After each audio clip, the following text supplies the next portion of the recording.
जो हमें डिस्कस करना है मशीन आवर रेट पढ़ना है। बहुत इंपॉर्टेंट कॉन्सेप्ट है, बहुत अच्छा कॉन्सेप्ट है ये। किस चैप्टर का है ये? ओवरहेड का डिस्कस करना है। तो मशीन आवर रेट, आपकी मशीन 1 घंटा चली और उस पर कितना चार्ज आया आपको, वो हम इस चैप्टर में डिस्कस करेंगे। देखो जैसे छोटी बात समझना, आपको इसका एग्जांपल मैं आपको देता हूँ। आपने साइबर कैफ़े में गए हो, साइबर कैफ़े वाला क्या बोलता है कि भैया 1 घंटा आप कंप्यूटर यूज़ करोगे तो आपको 50 रुपये देने पड़ेंगे, यही कहता है, या 40 रुपये देने पड़ेंगे, 30 रुपये देने पड़ेंगे।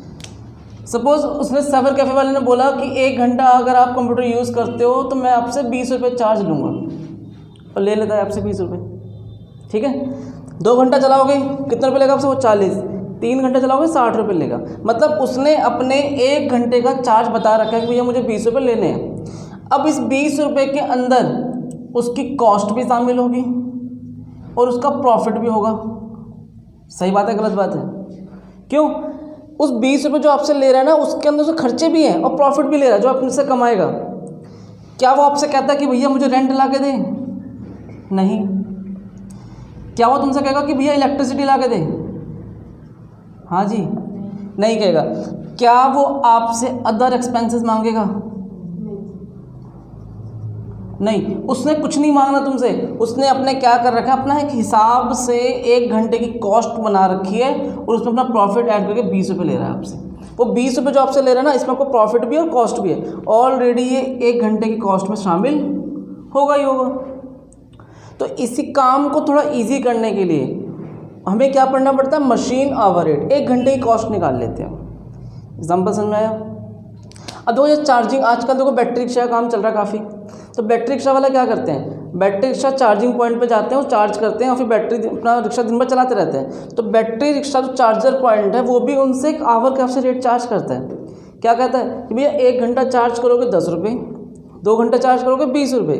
मतलब पर आवर के हिसाब से उसने कितना रेट बता रखा है? 10 रुपये बता रखा है। सपोज 1 घंटे का उसने रेट बताया बैटरी चार्जर पॉइंट, कितने बताता है वो 1 घंटे का चार्ज? 10 रुपये बताता है। भैया 1 घंटा चार्ज करोगे 10 रुपये लगेगा। अब एक बात बताओ, क्या वो 10 रुपये लोगों से ले रहा है 1 घंटे का? 5 घंटे चार्ज करना 50 रुपये ले रहा है। क्या उसने अपने उस गोदाम का रेंट मांगा उनसे अलग से? नहीं ना। क्या अलग से बिजली का बिल मांग रहा है क्या? वो कुछ नहीं मांगता वो उनसे। बस उसे पता है कि भैया मुझे 10 रुपये मिलने हैं 1 घंटे के हिसाब से, और 10 रुपये में के अंदर ही मेरी कॉस्ट भी आ जाएगी और प्रॉफिट भी आ जाएगा। सही बात है गलत बात है? बिल्कुल समझ में आया। क्यों? क्योंकि उसने अपना हिसाब ही बना रखा है कि कॉस्ट को ऐड करके कि भैया मुझे 1 घंटे में कितना पैसा खर्चा आता है। 1 घंटे की कॉस्ट क्या है वो निकाल लो और प्लस प्रॉफिट ऐड कर दो, तो क्या आ जाता है? चार्जेस, कितना आपको चार्ज उनसे लेना है। बिल्कुल सही है। और अगर आपका 10 रुपये में आप लेते हो सपोज, और आपकी कॉस्ट बहुत ज़्यादा हो गई है, तो कहीं ना कहीं आपको लॉस होने लगा है। फिर आपने सही तरीके से कैलकुलेशन नहीं कर रखी है। तो इसे बिल्कुल सही तरीके से कैलकुलेट करना पड़ता है, कॉस्ट कितना खर्चा आया है, ताकि उसमें प्रॉफिट ऐड करके आप लोगों से पैसा ले सको। अगर आपने कैलकुलेशन सही से नहीं की होगी तो कहीं ना कहीं आपको वो सही बैलेंस पता नहीं चलेगा, फिगर नहीं आ पाएगी कितना पैसा मुझे चार्ज करना है। तो इस चैप्टर में जो टॉपिक रहेगा वो पूरा इसी पर डिस्कस करेगा। क्या पढ़ना है? Machine hour rate. एक बात और बताओ, घर बनता, मकान बनता है, तो ठेकेदार क्या कहता है? ठेकेदार कहता है कि भैया मैं 150 रुपये फुट के हिसाब से पैसा लूँगा ये मकान बनाने का। कहता है ना, ये दीवारें हो गई, सारा लेंटर वेंटर प्लस्तर वगैरह सारा काम, कहता है ऐसे ही। उसने अपने काम को ईजी करने के लिए क्या बताया कि भैया 150 फुट के हिसाब से मुझे पैसा चार्ज करना है। समझ में आया क्यों? अब उसने मकान की लेंथ नाप ली है, फुट नाप लिया। अच्छा 500 फुट का है काम, 600 फुट का काम है, 700 फुट का काम है, 150 से मल्टीप्लाई कर देगा, आंसर आ जाएगा। सही बात है? उसने अपने काम को फुट के हिसाब से मेज़र कर लिया है। ऐसे ही होता है। लेकिन आप उससे कहो कि सर 2 फुट मकान बनाना है, 2 फुट जगह पे लेंटर डालना है, क्या वो आएगा? मना कर देगा। अरे तेरे लिए इतनी बड़ी मशीन लाऊंगा, लेबर लाऊंगा, 2 फुट छोटा सा काम करना है, कोई फ़ायदा नहीं ना। तो ये जो काम होता है बड़े काम को ईजी वे में बताने के लिए किया जाता है। समझ में आ रहा है? तो हम देखते हैं कि भैया मशीन आवर रेट, 1 घंटे में कितना खर्चा आया, उसका रेट क्या है। अगर हमारे पास पूरे साल में कितने घंटे मशीन चलती है, फिर हमारा चार्ज बहुत अच्छे से निकल सकता है। साइबर कैफ़े वाला बहुत इजी से बता सकता है कि मुझे 1 घंटे में कितना पैसा चार्ज लोगों से करना है। बैटरी रिक्शा वाला क्या बता सकता है? चार्जर पॉइंट वाला बता सकता है कि भैया मुझे 1 घंटे में कितना पैसा चार्ज करना है पर आवर के हिसाब से। आपने उसको भी देखा, ठेकेदार को भी, वो भी लेता है फुट के हिसाब से पैसा बताता है आपको। कई सारे काम ऐसे होते हैं जो बिल्कुल वन के हिसाब से बताया जा सकता है, 1 फुट के, मतलब 1 फुट के हिसाब से या 1 आवर के हिसाब से। वो आपको बहुत बड़ी कैलकुलेशन को ईजी कर देता है कि अगर हम बहुत बड़ा काम होगा तो हम उसको इससे मल्टीप्लाई कर देंगे। समझ में आया? वहाँ पर ऐसा नहीं कि तुक्का लगा जाता है कि भैया 5 लाख रुपए लगेंगे इतना बिल्डिंग बनाने का, 7 लाख लगेगा इतना बनाने का, हो सकता है घाटा भी आ जाए। तो वहाँ पर फुट के हिसाब से काम चलता है कि कितने फुट उतना पैसा, जितना कम फुट उतना कम पैसा। कोई डाउट यहाँ तक नहीं? अब देखो मशीन आवर रेट पे मैंने 2 बातें बताई है, यहाँ पर लिखा है फिक्स्ड चार्जेस और वेरिएबल चार्जेस। फिक्स्ड चार्ज वो होते हैं जो खर्चे फिक्स रहते ही रहते हैं, जो होने हैं तो होने हैं, चाहे काम हो चाहे ना हो। देखो ध्यान देना, सपोज एक होता है रेंट, बिल्कुल सही है, रेंट एंड रेट्स, मैं पूरा एक लिख देता हूँ। देखो रेंट एंड रेट्स का मतलब क्या है? आपकी फैक्ट्री अपने लिए है, मशीन चलाओ चाहे मत चलाओ, कम सामान बनाओ ज़्यादा सामान बनाओ, किराया देना पड़ेगा, कॉमन सी बात है, और वो किराया लेगा भी आपसे। अभी ट्यूशन देखो, आप पढ़ो तब भी किराया देना है, नहीं पढ़ोगे तब भी किराया देना है, कोई डाउट इस बात में? तो आपका इससे हमारे प्रोडक्शन पे कोई ऐसा इफेक्ट नहीं पड़ता। रेंट तो मुझे देना है तो देना है, समझ में आया यहाँ तक? तो रेंट क्या है? फिक्स चार्जेस हो जाता है। आगे देखो, रेंट के अलावा हम क्या लिखेंगे यहाँ पर? Journal writing.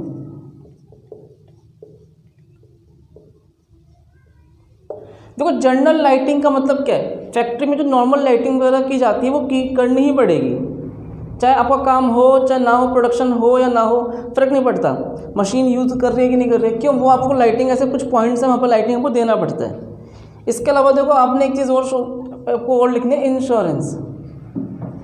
और एक होता है इंश्योरेंस के अलावा सुपरवाइजर सैलरी। अब देखो इंश्योरेंस भी क्या है?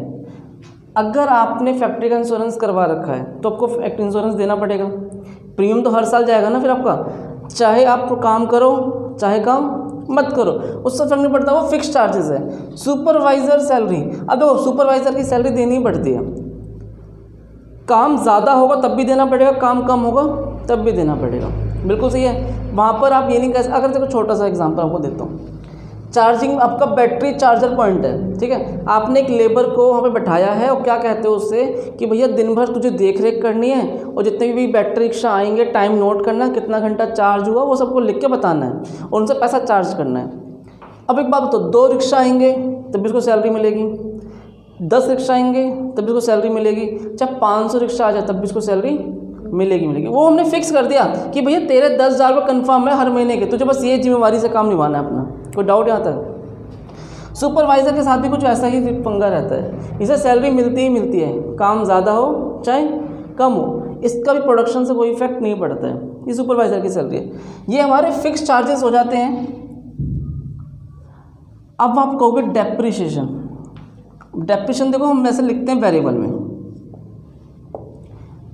आपने फाइनेंशियल में पढ़ा था डेप्रिसिएशन फिक्स्ड मानते हैं। आप कहोगे कि सर मशीन यूज़ हो या ना हो डेप्रिसिएशन तो लगता है 5% के हिसाब से, 10% के हिसाब से, SLM मेथड, WD मेथड सबको पढ़ रखा है। लेकिन एक बात बताओ, कॉस्ट में ऐसा नहीं कहते हम, कॉस्ट में डेप्रिसिएशन को हम वेरिएबल मान के चलते हैं। इसके पीछे रीज़न भी है, ध्यान समझना। देखो मशीन ज़्यादा चलेगी उतना ज़्यादा डैप लगेगा, जितना कम मशीन चलेगी उतना कम डैप लगेगा। इसके लिए एक एग्जांपल देते हैं, पहले से लिख लो फिर हटात करते हैं। तो डेप्रिसिएशन की हम बात करने वाले हैं अभी। अब लोग डेप में आपको बस 2 एग्जांपल्स मिलना चाहिए। एक है 2010 का मॉडल, सपोज एक कार, ठीक है, और एक कार का जो मॉडल है 2012 का है, अभी 2021 चल रहा है, थोड़ा कम कर दो इसे, 2015 कर दो, इसे 2015 कर दो, इसे 2017 का कर दो। ये वाली जो कार है किसी ट्रैवलर एजेंसी के पास हो सकती है या ऐसे पर्सन के पास हो सकती है जो बहुत कार चलाता है, और इस बंदे ने कार की हालत ख़राब कर रखी है, 5 लाख किलोमीटर गाड़ी चला चुका है, ठीक है। और ये वाली जो कार है ना, एक कंपनी के ऑनर के पास है जिसका काम केवल घर से ऑफिस जाना, ऑफिस से घर आना, ये ज़्यादा यूज़ नहीं करता। इसने अपनी कार को सिर्फ कितना चलाया है? 1 लाख किलोमीटर चलाया है। तो पुराना मॉडल बेशक से ये हो सकता है आपके लिए, ठीक है, लेकिन तब भी आपके लिए ये वाली कार ज़्यादा इफेक्टिव रहेगी। क्यों? क्योंकि वो कम चली हुई है। बात समझना ध्यान से। और इसकी हालत तो इतनी ख़राब कर रखी है कि आप लेने के बाद ही पछताओगे, क्योंकि पहले इतनी ज़्यादा खर्च चल चुके हैं, इसके पार्ट पुर्जे सब ढीले हो चुके होंगे, है ना, हालत ख़राब हो चुकी है। तो जो कार कम चली है आप उसको ज़्यादा प्रेफरेंस दे रहे हो। आपको लग रहा है भाई 2 पैसा फालतू भी लग जाए ना इस जगह, तो टेंशन नहीं है, ये कार सुरक्षित है, सेफ़ है, अच्छी चली है, बिल्कुल बढ़िया है, क्वालिटी बिल्कुल ठीक मिलने वाली है, क्योंकि वो चली इतनी कम है। और जो चीज़ ज़्यादा चलती है उसकी वैल्यू इतनी ज़्यादा ही गिर जाती है। समझ में आ रहा है? बात वही डेप्रिसिएशन में भी लगने वाला है। जितना ज़्यादा मशीन को यूज़ करोगे, जितना ज़्यादा मशीन को चलाओगे, वैल्यू उतना ज़्यादा कम होती चली जाएगी और वो जल्दी मशीन ख़राब हो जाएगी, वियर एंड टियर हो जाता है। कॉमन सी बात है, मशीन लेके रोज़ मशीन चला रहे हो, दिन रात मशीन चलाए जा रहे हो। कम अगर मशीन की लाइफ 15 साल है तो आपकी मशीन 10 साल में ख़राब हो जाएगी। मशीन की लाइफ 10 साल है, 8 साल, 6 साल में ख़राब हो जाएगी। क्यों? आप ज़्यादा काम ले रहे हो उस मशीन से। लेकिन अगर मशीन की लाइफ 15 साल है और उससे आप बहुत कम काम ले रहे हो, तो 15 की जगह 17 भी चल सकती है, 18 भी चल सकती है। समझ में? डिपेंड करता है आपने काम कितना किया। अब स्कूटी भी देख लो, अगर मेरी स्कूटी कम से कम चलती है, आपने देखा सिर्फ ट्यूशन से घर, घर से ट्यूशन, कम चलती है ना, कम चलती है तो उसकी वैल्यू आज भी बहुत ज़्यादा है। क्यों? क्योंकि वो आज भी आपको ठीक लगती है, कंडीशन अच्छी लग रही है, चली कम से कम, चाहे वैसे 5 साल पुरानी हो, लेकिन अगर आपने स्कूटी को बहुत ज़्यादा चलाया है उसकी हालत देखो फिर। तो डिपेंड करता है आपने यूज़ कैसे किया है, ठीक है। तो डेप्रिसिएशन किस में आ जाएगा? आपका वेरिएबल चार्ज में आ जाएगा। देखो डेप्रिसिएशन के अलावा आप इसमें एक चीज़ और लिखते हैं, वेजेस। जितना मशीन चलेगा वेजेस भी उतना ज़्यादा आएगा, बढ़ता जाएगा। एक और आता है इलेक्ट्रिसिटी। देखिए इलेक्ट्रिसिटी का बिल किस पे डिपेंड करता है? वेरिएबल है। क्यों? अगर आपकी मशीन चलेगी, मशीन यूज़ होगा तो बिजली का बिल ज़्यादा आएगा, मशीन नहीं यूज़ करोगे बिजली का बिल भी नहीं आने वाला है, कम से कम आएगा। तो ये भी क्या एक वेरिएबल चार्जेस हो जाता है। देखो डेप्रिसिएशन की बात करी, वेजेस की बात करी, इलेक्ट्रिसिटी की बात करी, और बताइए इसके अलावा एक होता है रिपेयर एंड मेंटेनेंस।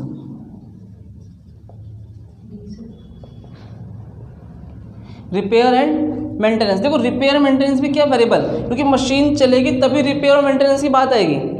अगर मशीन नहीं चले तो ना तो टूट फूट होगी ना रिपेयर एंड मेंटेनेंस का। तो ये भी क्या है एक तरीके से रिपेयर एंड मेंटेनेंस भी वेरिएबल चार्ज में आता है। इसके अलावा एक आता है पावर एंड फ्यूल, ये भी किसका खर्चा है? वेरिएबल चार्जेस आता है। तो आपको यहाँ पर फिक्स चार्ज पता होना चाहिए और वेरिएबल चार्ज पता होना चाहिए। इससे आप क्या निकाल सकते हो? मशीन आर रेट निकालते हो। कोई डाउट यहाँ तक नहीं? इसके बाद जो आपको जानना है, अभी तो मैंने आपको केवल फॉर्मेट बताया है, कैलकुलेशन कैसे करनी मैं बताऊंगा आपको, ध्यान से समझना। सबसे इंपॉर्टेंट कैलकुलेशन है टोटल मशीन आवर। आपके पास टोटल कितना मशीन आवर है पूरे साल का, मान लेते हैं। सपोज मैंने एग्जांपल में दे दिया आपको पूरे साल का मशीन आवर दे रखा है 2400। कितना दे रखा है? 2400। सबसे पहले क्या माइनस करेंगे? Repair and maintenance hour. देखो मशीन में जब कभी, एक बात बताओ, आपकी फैक्ट्री है और मशीन में रिपेयर होने लगा, ठीक है, मैकेनिक आया, आपकी मशीन ठीक करने लग गया, 2 घंटे ख़राब हो गया, क्या 2 घंटे तक काम चला? हाँ या ना? नहीं ना। आपकी मशीन सुबह ही ख़राब हो गई 8 बजे के आसपास, फिर मैकेनिक को फ़ोन किया, मैकेनिक 10 बजे आया, उसके बाद उसने शाम के 4 बजे आती ठीक करते करते, क्या सुबह 8 बजे से लेके शाम के 4 तक काम चला? मशीन यूज़ हुई? नहीं ना। जब मशीन यूज़ ही नहीं हुई तो भैया काम कैसे चला होगा? प्रोडक्शन हुआ होगा कुछ? नहीं। तो आपको टोटल मशीन आवर में से क्या माइनस करना पड़ेगा? रिपेयर एंड मेंटेनेंस के आवर ही माइनस करने पड़ेंगे जो हमारी फैक्ट्री में यूज़ होते हैं। सपोज मान लो 400 आवर पूरे साल लग जाते हैं मेंटेनेंस एंड रिपेयर पे, ये मैंने एग्जांपल दे दिया। इसके अलावा सेटअप अप में इसको अगर आपकी मशीन सेटअप वगैरह करने में भी क्या होता है, स्टार्ट करोगे, प्लग ऑन करोगे, इलेक्ट्रिसिटी आएगी, फिर आप खटका वटका दबाओगे, उसके पार्ट पुर्जे ऑन करोगे, तो फिर समय लगेगा, नहीं लगेगा? कितना लग गया? 200 मान लेते हैं, 200 आवर मान लेते हैं, कितना लगेगा? 1800। ये जो आवर आपके पास आया है ना, ये प्रोडक्शन इफेक्टिव आवर आया है, टोटल प्रोडक्शन आवर। हमें इस आवर से मतलब होना चाहिए, हमें इससे मतलब नहीं। आपके पास कितना घंटा है ये मत देखो, आपके पास कितना प्रोडक्शन इफेक्टिव आवर है ये ध्यान देना। तो कोई डाउट यहाँ तक? पहले से कॉपी करो, फिर आगे थोड़ा समझते हैं इसके बारे में।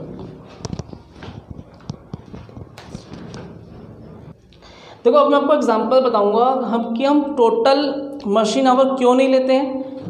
टोटल मशीन आवर नहीं लिया था, प्रोडक्शन आवर लिया जाता है। ध्यान देना, इसको एग्जांपल बहुत इंपॉर्टेंट है। सपोज देखो एक बैटरी चार्जर पॉइंट है,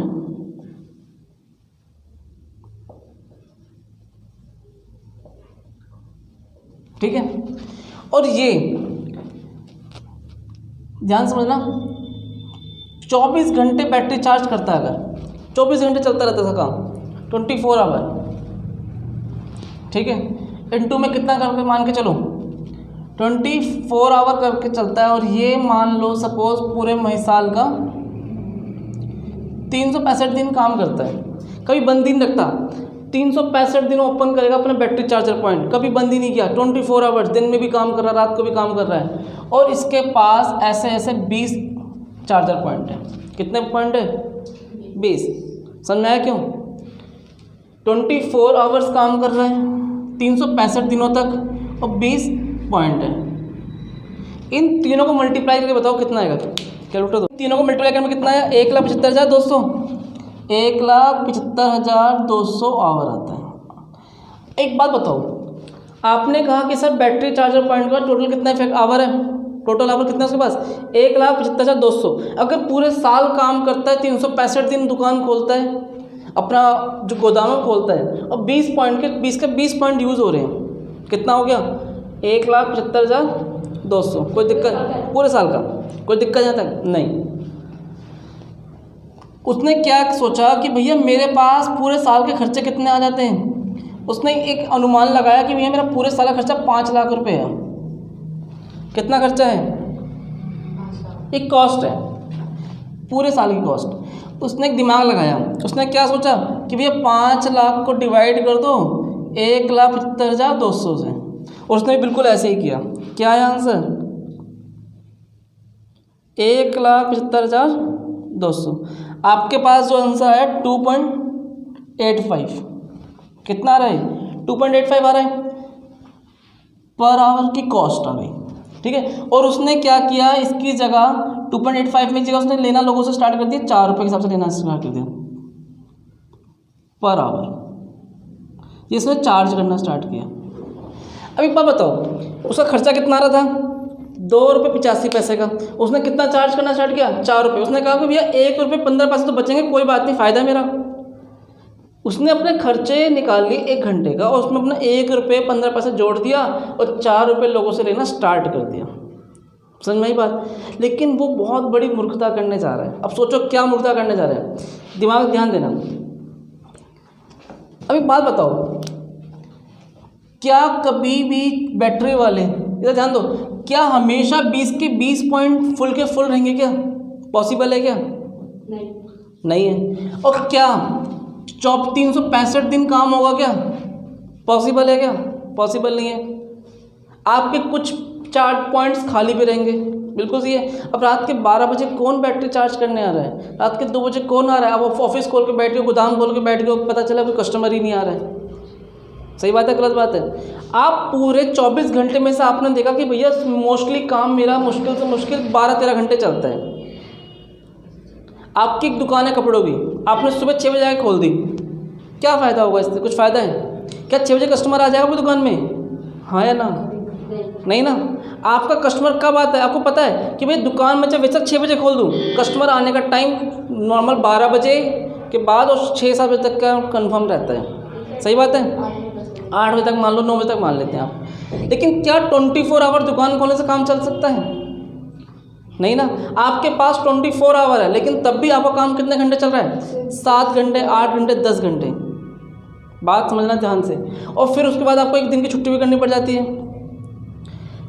आपके बैटरी चार्जर पॉइंट बेशक आपके पास 1,75,000 आवर हो, 1,75,200 आवर हो, बट पॉसिबल नहीं है ये। सारे के सारे पॉइंट चालू रहे हमेशा फुल रहे, ऐसा हो सकता है? हो सकता है कई बार 10 चार्जर पॉइंट भरे हो सकता है, कभी 12 भरे हो, कभी 8 भरे हो सकता है। तो आप अब ध्यान देना। अब मैं कहते हैं इस एग्जाम्पल में सपोज 1,75,200 आवर में से अगर आपने क्या किया, माइनस कर दिया। क्या माइनस कर दिया? मेंटेनेंस वगैरह charges extra setting up minus कर दिया। सपोज अब ये तो होता नहीं है कि आपका रिक्शा जैसे तुरंत अंदर आया तो फटाफट उसने बैटरी लगाना स्टार्ट कर, चार्ज करना स्टार्ट कर दिया। भाई 10 मिनट लगते भी है ना। कैसे? एक बैटरी रिक्शा जाएगा, रास्ता मिलेगा, फिर दूसरा वाला अंदर आएगा, उसे रास्ता मिलेगा, फिर अपना प्लग बैटरी निकालेगा, उसमें प्लग लगाएगा, चार्ज करेगा। होता है? बिल्कुल सही है। आपके घर में लैपटॉप है, क्या तुरंत जाते ही उसे ओपन कर लोगे? 2-4 मिनट तो लेगा ना, वो भी आप ओपन करोगे, अपना पासवर्ड डालोगे। उसके बाद आपके बाद क्या होगा? फिर आप वो 2-4 मिनट बफरिंग करने लगेगा, उसके बाद जाके आपका वो काम करना स्टार्ट होगा। हो सकता है फिर किसी को अगर ईमेल भेजनी हो, किसी को मैसेज भेजना हो, फिर आप भेज सकते हो। तब भी आपको कुछ ना कुछ टाइम तो लगाना सेटिंग अप में। बिल्कुल वही बात यहाँ भी है। आपने 1,75,200 में से माइनस कर दो 75,200, केवल कितना आपका प्रोडक्शन आवर है?